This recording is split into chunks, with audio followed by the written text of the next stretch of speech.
그 비닐하우스를 하고 비닐하우스 안에 9개의 조그마한 1인용 텐트를 이렇게 치고 그 텐트 앞에서 자복을 넣고 9명이 줄줄 앉아가지고 입성이 죽비를 딱 치면은 이제 수행이 시작되고 그 죽비 딱 때리면은 일어나고 10분간 보행을 하고 또다시 앉고 그리고 이제 시간이 남으면은 이제 그 시간이 이제 끝나고 나면은 텐트 옆에서 절을 해요. 각자가 자기가 절을 하는데 그 추위하고 싸웁니다. 그 영하 15도가 그 온도계가 영하 15도가 되는데 그 추위하고 싸웁니다라고요. 한번 보십시오. 그 제일 처음에는 극장가에서 13등을 했는데 지금은 6등으로 올라갔답니다. 그런데 누적 인원은 2만 명이래요. 그 전국에서 2만 명이에요. 왜냐면 아예 그 코로나 때문에 극장을 안 가니까 2만 명 갖고도 6등 하는가 봐요.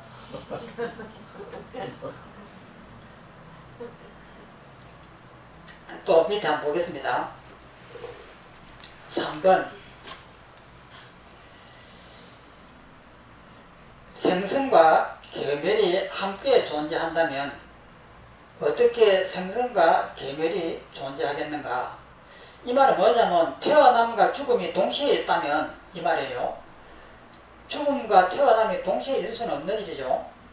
생선과 계멸이 함께, 이건 동시다 이 말이에요. 함께 존재한다면 어떻게 생선과 계멸이 존재하겠는가? 마치 세간에 생과 사가 동시에 함께한 것이 옳지 않은 경우에서 보듯이 불가능하죠. 밑에 3번을 보면은 어떻게 계멸이 생선과 함께 존재하겠는가? 왜냐하면 태어나는 것과 죽는 것은 그와 같이 동시에 존재하지 않기 때문이다. 다음 점에 4번 만일 괴멸을 떠난다면 어떻게 생성이 성립하겠는가? 태어난다라고 하는 것은 죽음이 없으면은 태어남이라고 하는 이 용어를 쓸 수가 없습니다. 죽음이 있기 때문에 태어난다는 용어가 있는 거죠. 생성이 성립하겠는가? 무상이라고 하는 것은 이 항상 이렇게 변화한다라고 하는 것은 모든 법에 있지 않을 때가 결코 없다. 무상이라고 하는 것은 모든 법에 다 있는 거죠. 무상이라고 하는 것은 탄생과 죽음이 함께 섞이는 것을 무상하다 그래요. 그러니까 탄생이 없는데 계멸만 존재할 수도 없고 계멸은 있는데 없는데 탄생만 존재할 수도 없는 거예요. 그래서 탄생과 계멸은 서로가 인연관계예요. 인연관계라고 하는 것은 허상이다 이 말이에요. 밑에 있는 4번 도대체 어떻게 생성이 계멸을 떠나서 존재하겠는가? 왜냐하면 사물들의 무상함이 없는 것은 그 언젠간 존재하지 않기 때문이다. 밑에 있는 설명을 보겠습니다. 만일 생성을 떠난다면 계멸은 얻을 수가 없다. 왜 그런가? 만일 생성을 떠나서 계멸이 존재하는 것이라면 생성을 원인으로 하지 않고 계멸이 있는 것이니 계멸이 무인인 꼴이 된다. 무인이라고 하는 것은 원인 없이 된다 이 말인데 이것은 무인이라고 아무 이유 없이 된다 이 말이에요. 아무 이유 없이. 우리는 아무 이유 없이 탄생하고 소멸하는 것은 하나도 없습니다. 뭔가 인과관계가 있는 거죠. 무인인 꼴이 된다. 또 존재가 생성되지도 않았는데 계멸할 수 있다는 말이 된다. 생성이란 여러 가지 인연이 모이는 것이고 계멸이란 여러 가지 인연이 흩어지는 것이다. 만일 생성을 떠나서 계멸이 존재한다면 생성된 것이 없는데 무엇이 계멸하겠느냐? 예를 들어 항아리가 없다면 항아리가 깨졌다는 말을 할 수가 없는 것과 같다. 그러므로 생성이 없으면 계멸도 없다. 만일 생성과 함께 계멸이 존재한다면, 이 두 가지가 함께 존재한다면 이 역시 옳지 못하다. 왜 그런가? 존재를 갖다가 이 불교에서는 이 법이라고 합니다. 법이란 먼저 별개로 성립되고 따로따로 성립되고 나중에 합하는 것이기 때문이다. 즉 무엇과 무엇이 합한다는 것은 그 무엇과 무엇이 다르다는 사실을 떠나서 존재하지 못한다. 그러니까 무엇과 무엇은 이렇게 각각 이렇게 달라야 되는 거죠. 만일 계멸이 생성과 다르다는 사실을 떠나서 다름에 의존하지 않고 존재한다면 계멸은 무인이 꼴이 되라. 무인인 꼴이 된다. 아무 이유 없이 되는 것이 되는 것이다. 그러므로 계멸이 생성과 함께하는 경우도 역시 계멸은 존재하지 않는다. 이제 계멸을 떠나건 계멸과 함께하건 생성은 존재하지 않는다는 것에 대해 설명해보자. 만일 계멸을 떠나서 생성이 존재한다면 생성은 상주하는 것이다. 자기 스스로 존재하는 것이다 이 말이에요. 자성이 있으니까 상주하는 것이라. 상주하는 것은 계멸의 모습을 띠지 않는 것인데 실제로는 상주하여 계멸되지 않는 존재가 있는 것을 보지 못한다. 우리는 그런 존재를 한 번도 본 적도 없습니다. 그러므로 계멸을 떠나서 생성은 존재할 수가 없다. 그렇다고 만일 계멸과 함께 생성이 존재한다면 이 역시 옳지 못하다. 생성과 계멸이 서로 위배되는 것인데 이 서로 다른 것인데 어떻게 동시에 존재하겠느냐. 예를 들어 머리칼이 있는 사람과 머리칼이 없는 사람이 동시에 한 사람일 수 없는 것과 같다. 생성과 계멸도 역시 이와 마찬가지다. 그러므로 계멸과 함께 생성이 존재한다는 것은 옳지 못하다. 또 다른 이유를 말해보자. 만일 법을 분별하는 사람이 생성 속에는 항상 계멸이 존재한다고 말한다면 이것은 옳지 못하다. 왜 그런가? 만일 생성 속에 항상 계멸이 존재한다면 머무름이라고 하는 이 법이 있을 수가 없다. 그러니까 태어나가지고 머무르다가 이렇게 죽는데 생성과 계멸이 함께 한다면 이 머무른다라고 하는 이 시간은 없는 거예요. 그러니까 이게 불합리하죠. 머무름이라는 법이 있을 수가 없기 때문이다. 그러나 실제로 머무름이라는 법은 존재한다. 그러므로 계멸을 떠나서건 계멸과 함께하건 생성은 존재할 수가 없다. 다시 설명해보자. 오늘은 여기까지 하겠습니다.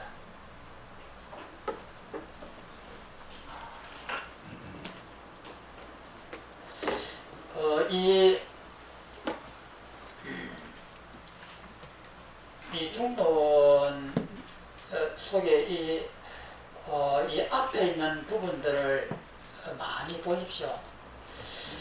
앞에 있는 부분들을 이렇게 자꾸 계속해서 보셔가지고 부처님의 이 법이 정확하게 내가 이해가 되면 됩니다.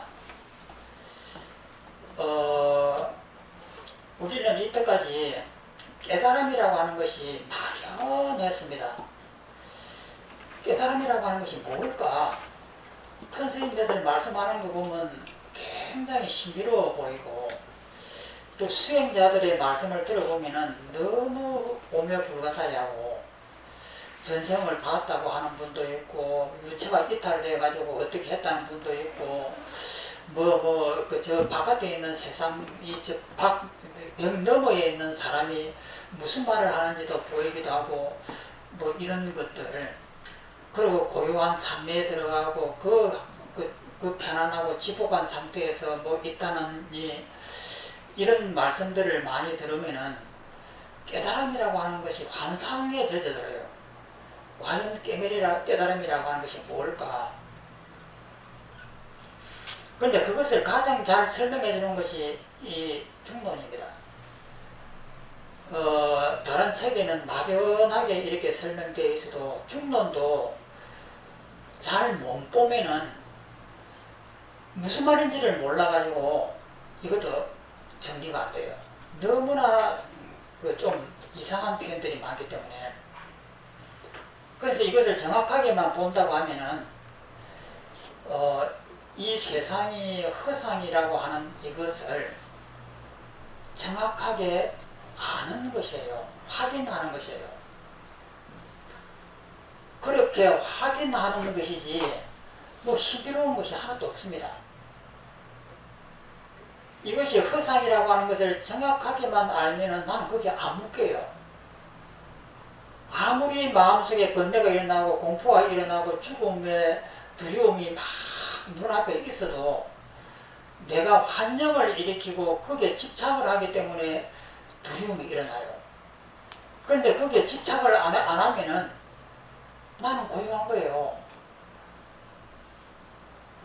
그래서 촌에 있으면은 도시에 사는 분들이 촌에 경치 좋은 곳에 보면은 나도 여기서 살아야 되겠다 이렇게 해요. 그게 오면은 행복이 그냥 올 줄 알아요. 그런데 일주일만 있으면 발광이 나기 시작합니다. 정말 우습죠. 일주일만 그 좋은 곳에서 있으면은 처음에 여행 가다가 탁 봤을 때는 너무 신비롭거든요. 근데 그 신비로움도 그 동네에 살고 있는 원주민들은 짜증나요. 그렇기 때문에 눈앞에 보이는 이런 세계는 내가 만든 환경들이에요. 그러면은 그 사실을 갖다가 우리는 수행을 하면서 그 매일을 볼 수가 있잖아요. 내가 어떠한 힘든 일이 있더라도 그 힘든 일 속에다가 이런 작은 가상적인 텐트를 딱 치고 내가 그 속에 있다라고 생각하면은 그 고요한 내만의 공간 속에 딱 만들어지잖아요. 지금 바깥에는 남떨어지가 있고 지금 어마어마하게 고통스러운 그런 일들이 바깥에는 많이 있다 하더라도 내가 상상의 텐트를 딱 치고 있으면은 내 혼자 있어요. 바깥에 있는 거하고 아무 관계없기 때문에 내 혼자 있기 때문에 지금 내가 톱질을 하고 무엇은 깽이를 가지고 일을 하고 예를 들어서 남한산성을 쌓기 위해서 그렇게 중노동하고 죽어가는 이런 순간에 있다 하더라도 그 바깥에 있는 그 힘든 상황을 보지 않으면은 나는 행복한 거예요. 나는 아무 일이 없고 지금 어깨에다가 묵은 돌을 쥐고 끙끙끙끙 하고 지금 걸어가는데 눈을 바깥으로 돌리면 여기저기에서 많은 사람이 힘들어하고 고통스러워하고 그 다치고 막 이런 상황이 있어도 내 하나만을 가만히 보면은 아무 일이 없는 거예요. 그래, 그런 것을 만드는 거예요. 수행이라고 하는 것은. 그래서 지금 이 자리에 있어도 여기가 하암선원이에요. 그런데 여기에다가 텐트를 딱 치면은 내 안방이에요. 그런데 여기에서 강의 끝나고 나면 빨리 집에 가야지 하는 것이 아니고 여기가 내 보금자리구나, 여기가 편안한 자리구나, 이거 발견하는 것이거든요. 그러면 어떤 곳에 있어도 행복한 거예요. 그런데 그것이 안 되잖아요.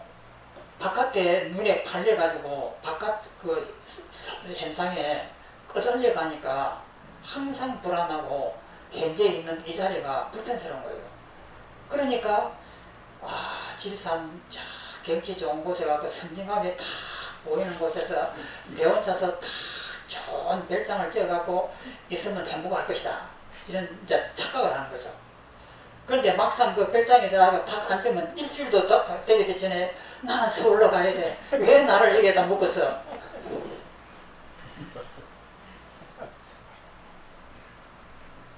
그러니까 공부라고 하는 것이 그런 어떤 특별한 것이 아니에요. 잘만 보면은 이 자리에 있는 거예요. 있는데 이것을 왜 내가 한번 죽고 다시 살아나야 된다고 하느냐면은 이 평상심이라고 하는 이것이 지루하게 느끼니까 그래요. 우리가 어릴 때는 5살 먹을 어릴 때는 모든 것이 신비로웠습니다. 처음 보는 세상이니까. 그런데 나이가 많이 들면 들수록 반복해서 계속 같은 것을 반복해서 보다 보니까 지루해졌습니다. 그래서 이 세상을 새롭게 볼 수 있는 눈이 사라져 버린 거예요. 그러면 그 눈을 다시 회복하려면 내 한번 죽어야 됩니다. 내 머릿속에 있는 모든 가치관이 한번 몽땅 깨져버려야 돼요. 깨져버려갖고 눈을 뜨고 보면은 새제비가 돼가지고 신비스럽단 말이에요. 그래서 그런 눈을 자주 이렇게 만들어가지고 이 보는 것, 이것이 수행이에요.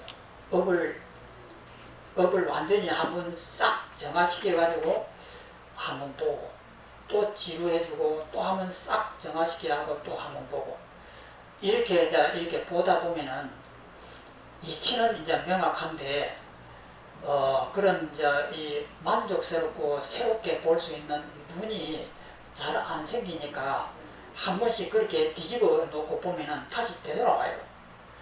되돌아오는 이 연습을 한 번씩 한다 이 말이에요. 그렇다고 해서 한 번 이렇게 죽는 것이 한번 경험한 사람이라고 해서 쉬우냐? 그것이 어떻게 할 수 있겠습니까? 잘 안 되는 거예요.